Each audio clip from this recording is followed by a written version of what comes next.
From the New Arts and Media Studios in Milwaukee, I'm Charles Purcell. This is The Log. There's an election coming up, if you haven't heard. This is one of my last opportunities to talk to you. Before you vote, if you haven't voted already, you may have already voted. But I want to talk to people right now specifically who are thinking about voting third party, who are thinking about voting for the Orange Menace, or thinking about not voting at all. And there are lots of reasons to choose any of those options, good and bad. So I want to talk to you folks and just give you some things to think about if you haven't already. I want to talk to you about your vote. It's up to you to make the decision. Now, some people are very, very serious about the situation in Israel. I am with you 1,000%. I think Netanyahu needs to be in jail for the rest of his life as a war criminal. I think what he's doing is atrocious. What the Israeli government is doing is atrocious. What half the damn Israeli population, for some reason, is okay with is atrocious. So, yeah, I'm angry. It's genocide. It's ethnic cleansing. It's as bad as you can get. It's forced starvation. I mean, I couldn't be more with you on that issue. And that's why you're not going to vote for Kamala Harris. And I, too, am angry with her and the administration about how they've handled it. I've said many times on this program, they need to cut Israel off at the knees and tell them it's all over. This relationship is entirely over until you get your act together. Not another penny. Not any more cover in the World Court or the United Nations. Okay, this we've talked about. But I just want to make it clear I'm with you. If this is what you're thinking, if this is the reason you think you can't vote for Kamala Harris, it's a damn good reason. And in any other election, I would be right there with you. And I know you're going to roll your eyes and turn me off, I'm afraid. I'm going to ask you to not do that. The warnings we're hearing about the Orange Menace are not exaggerated. They're not. They're not exaggerated. The danger he poses to this nation and to this world is grave. As they said in A Few Good Men, we're in danger. Grave danger? Yes, it's grave danger. Just this week, just in the last couple of days here, the New York Times interview with John Kelly, former Secretary of Homeland Security under the Orange Menace, former Chief of Staff under the Orange Menace, making it very clear of the danger. He is a fascist. He is a fan of Adolf Hitler. Donald Trump, we know who he is. It was just last week or the week before we heard from General Milley, Trump's chair of the Joint Chiefs, calling him a fascist. We know exactly who he is. The danger is real. And if you've decided that voting for a third candidate or staying on the couch is an option, then this is what you're going to have to live with for the rest of your life and the rest of your children's lives and the rest of their children's lives. I'm not exaggerating. I'm not panicking. I don't have any sort of syndrome. I don't have Trump derangement syndrome. This is just a clear and present fact. So, if this is how you're making your decision, just know that these are the stakes. You don't have to like Kamala Harris. You can despise Kamala Harris. I'll tell you, a couple months ago when she became the candidate, I tried to stay pretty upbeat about it. I said, we can work with her. It's fine. It's about the future. She's kind of like Joe. We can pull her to the left. She seems to be malleable. It seems like we can work with her. And I've been nothing but disappointed in these last couple of months.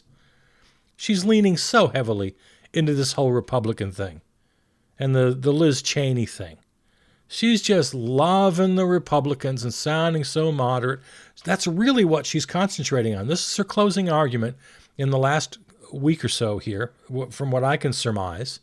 And from what the pundits are saying, and I have to say I agree with their analysis of this, she's leaning into the whole Republican thing, getting the centrists, getting the Nikki Haley voters, and getting the Liz Cheney voters, and just loving it up. Not only now is she pledged to have a Republican in her cabinet, she wants to have a whole damn separate advisory committee that's filled with Republicans and conservatives.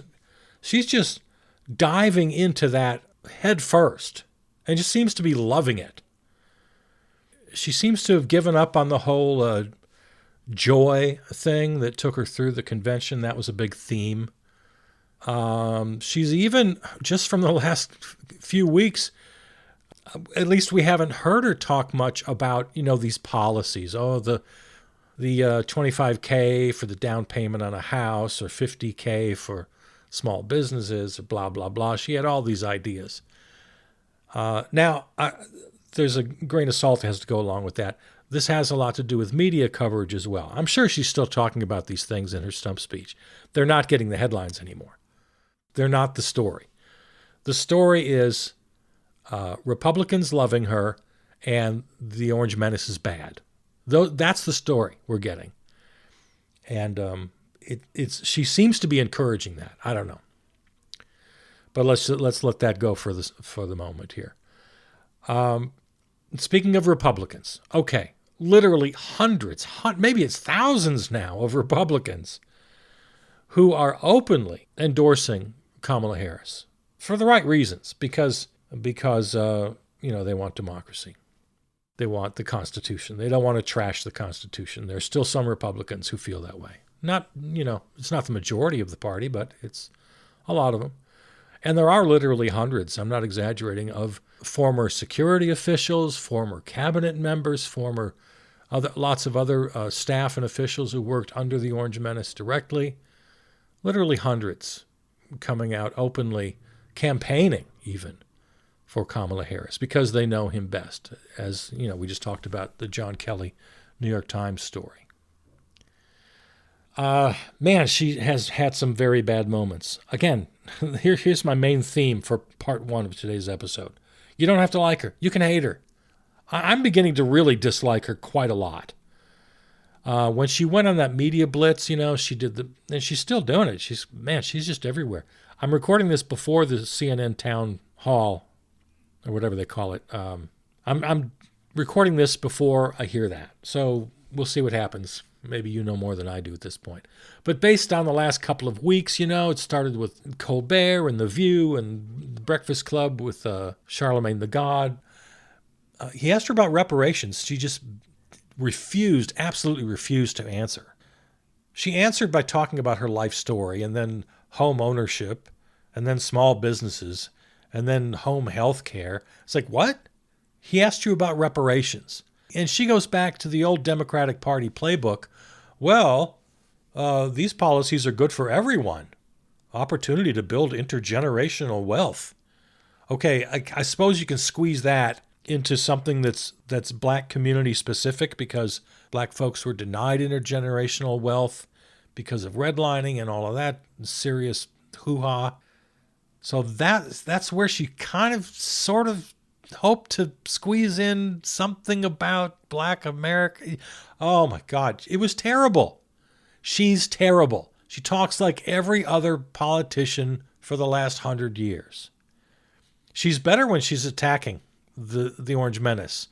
That's when I like her the best. But, that's easy. I mean, anybody can do that. And as I said before, commentators are noticing it seems to be her closing argument. If so, fine. Maybe that's just for the best. Because when she tries to talk about her own stuff, it pains me to say it, but some of the Republican criticism of her is true. Now, most of their criticism are based on lies and bigotry and misogyny and sexism. I'll give you that, 100%. But then they also can squeeze in a few things that are true, like her laugh is annoying and she uses it to avoid serious issues. She can't talk really seriously about issues. She relies on platitudes and slogans and talking points. She's got these policies that are just gimmicky. they're just gimmicks. So my point here is you don't have to like her. You can really despise her. And I like her less and less. Every time I hear her speak, I like her less. And, the Democrats have their own big lie. Now, let me say first, let me preface this. There's no comparison between Republicans and Democrats when it comes to lying. There is no comparison, none. None to be made. So don't get the idea that I'm making a comparison. The Democrats' big lie is that they just insist that we have to believe in this myth, that America is the greatest nation on earth in the history of the world. The economy is great. When actually people are living paycheck to paycheck, they can't get sick or go to school without crippling debt. There's no democracy to speak of in this country right now. There's very, very little. Show me where there's democracy.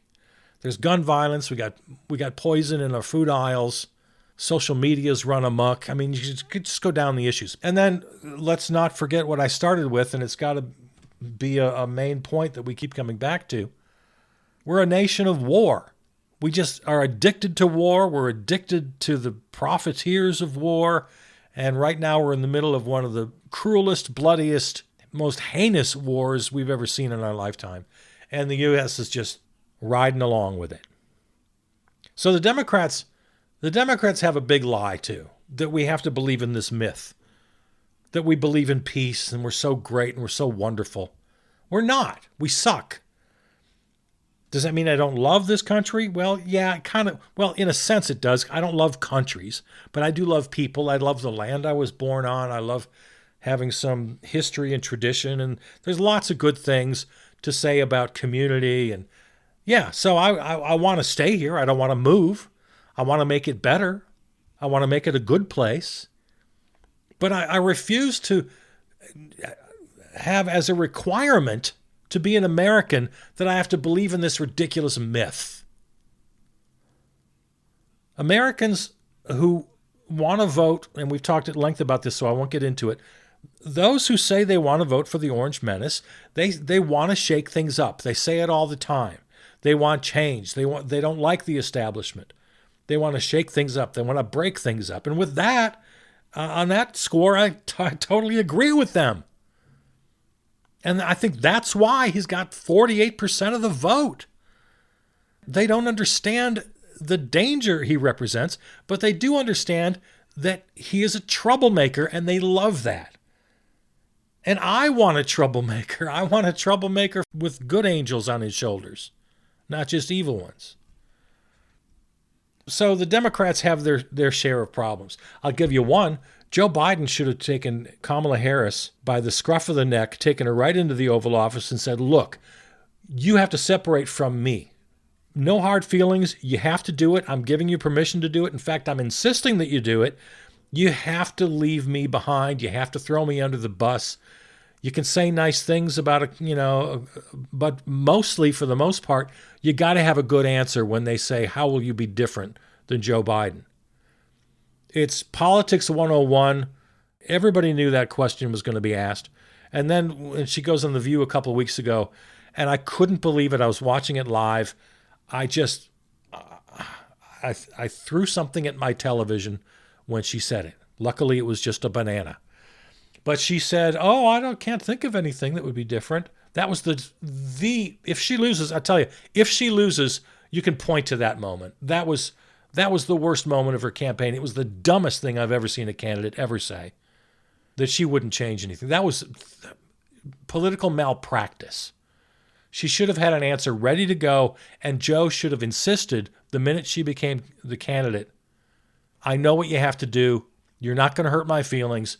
Go out and separate from me. You have to do it. So Democrats, they're just the worst. And you don't have to love them. You don't have to like them to vote for them. If you're deciding to stay on the couch, or if you're thinking about voting for the Orange Menace, I'm telling you, you just got to understand the stakes. You don't have to like her to vote for her. You can hate her and still vote for her. There are plenty of good reasons, and a couple just really fundamental, basic reasons why you still have to. So you can hate her. You can hate her all you want. I'm just right there pretty much with you. But if you understand the menace that this guy represents, then you're going to vote for her.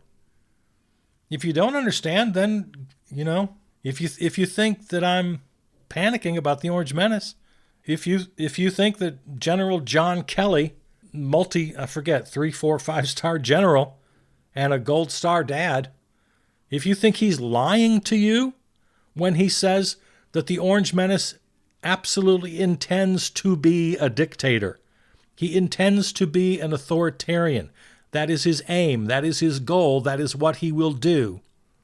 You think John Kelly is a liar? And you're going to believe people from the Orange Menace camp?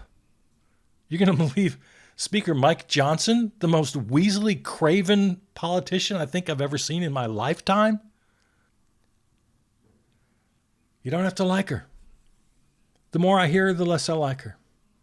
This America is great garbage. You don't have to wrap yourself up in a myth to want this nation to be better, to want the world to be better. And I can't think of anything worse than Kamala Harris and the Democrats except for one thing, and that's Donald Trump and the Republicans. And it's not even close. They're just not even they're not in the same ballpark. They're not even playing the same game. These are craven, full-blown fascists who will gleefully drive us into a Putin-style dictatorship.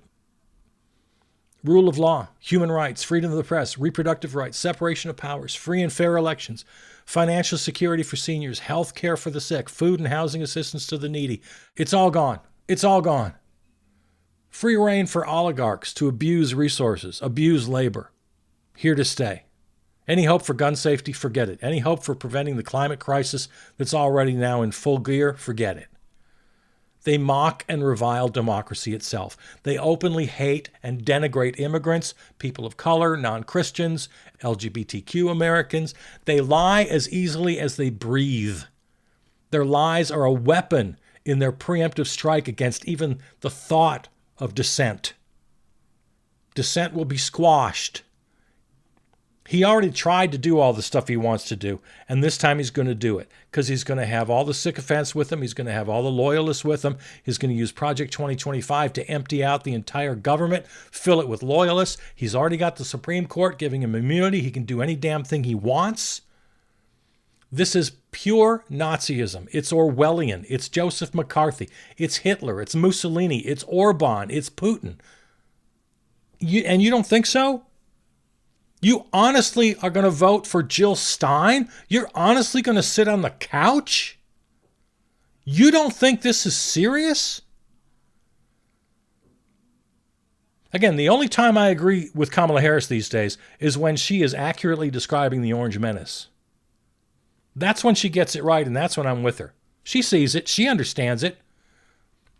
For all the criticism I've given of Kamala Harris, let me be clear. She's a very smart person. I think she has a good heart. I assume she has a good heart. She's just a Democrat. She's a capital D Democrat, and I've had it with that party. So I think she's wrong about almost everything in the way she approaches things. But she's smart. She loves the country. She loves the people. She's a good person. There's no indication, there's absolutely not one shred of evidence that she's not a good, decent, capable, smart, competent person. Of course she is. Of course she is. Show me one shred, one iota of evidence that she is not capable, completely 100% qualified to be president. Of course she is. Of course she is. And right now she thinks Republicans can get her over the top. I don't know. Hell, maybe she's right. I mean, I hope it works out. Because it's damn too late to do the right thing now. And the right thing, which is the theme of this show, and you've heard me say it a million times, Democrats have to either embrace the left or get the hell out of the way. But that's the big theme of the show, and we don't have to dive into that right now. I'm talking about your vote and your decision. It's up to you. And I am with you. I am absolutely with you on Israel. The Democratic Party, the Biden-Harris administration will face their day when they meet their maker, if you believe in that sort of thing. But that's not what this is about. We are not helping the Palestinians one little bit by voting for the Orange Menace or by staying on the couch. Do you think that helps the Palestinians? The only thing the Orange Menace will do will just help Bibi Netanyahu just finish the job, just wipe them all off the map, just erase them from history. He doesn't give a damn. He likes it. He's a masochist. He'll enjoy it. So, yeah, it's too late to do the right thing. It's just too late. The right thing would have been to blame the Republican Party writ large for the last 45 years of this deadly slide into autocracy. The open racism and bigotry, the open misogyny, the open disregard for the poor, the abuse and exploitation of workers, the craven violation of the air, the water, and the land, the warmongering, cheering on police violence against impoverished communities. This is the Republican Party. The party that now supports and enables a genuine American dictator in the making. We're watching history in front of our eyes. And you're going to sit on the couch? You're going to vote for Jill Stein? And again, I'm not letting the Democrats off the hook. The success of the Republican Party can be laid directly at the feet of the Democratic Party. Because they're the ones who kept caving. They're the ones who kept moving the Overton window to the right and to the right and to the right every time they compromised without any compromise on the other side. You can't give concessions without compromise from the other side. That only means the whole system keeps shifting right. And it's resulted in what we've got right now. We're on the brink of fascism. I blame the Democrats almost as much as I do the Republicans because they let them do it. They didn't fight. They've conceded and surrendered inch by inch, yard by yard, mile by mile for 45 damn years. And yet, you're telling me I still got to vote for them? Yeah. Yeah, you do. I mean, without the weakness and ineptitude of the Democratic Party, the Republican Party would not exist as we know it today. But still going to vote for him? Yep. I know. I know it sounds crazy. I know. Both parties have their common corporate masters. All other constituencies take a back seat. Together, they squash third parties. I know. I know this sounds nuts. But this is our choice. It's binary. Not in the long run, but we got days now. We got like a week and a half here. Gonna change the world in a week and a half? I wish I could. But I can't change the world in a week and a half, so I have to make a choice. And you have to make a choice. You don't have to love Kamala Harris. You don't have to love the Democrats. You can hate them as much as I do. But this is a binary choice. Oh, but if you keep taking the lesser of two evils, nothing will ever change. You know, I agree with that, except when there's 10 days to go to an election. You can make an exception if there's 10 days to go. Nothing's going to happen in 10 days. Because if you decide to vote for the Republicans, or if you decide to vote for Jill Stein, or if you decide to sit on the couch, well, then you'll live in a world with everything I mentioned. You'll get an authoritarian regime. It will be exponentially worse than our current problems by every measure. If you're a complainer, like I am, and you got lots to complain about, and right at the top of your list is Gaza and the West Bank, every problem, including that one, is going to be exponentially worse. And not only worse in the short term, but existentially impossible to solve in any foreseeable future. All the rights, all the basic protections you think you have today, gone. A vote for the Orange Menace steals any hope of any real democracy for at least a generation, maybe more. I said earlier we don't have much of a democracy now, but at least we got a fighting chance. We're hanging on by our fingernails. We're hanging on by a thread.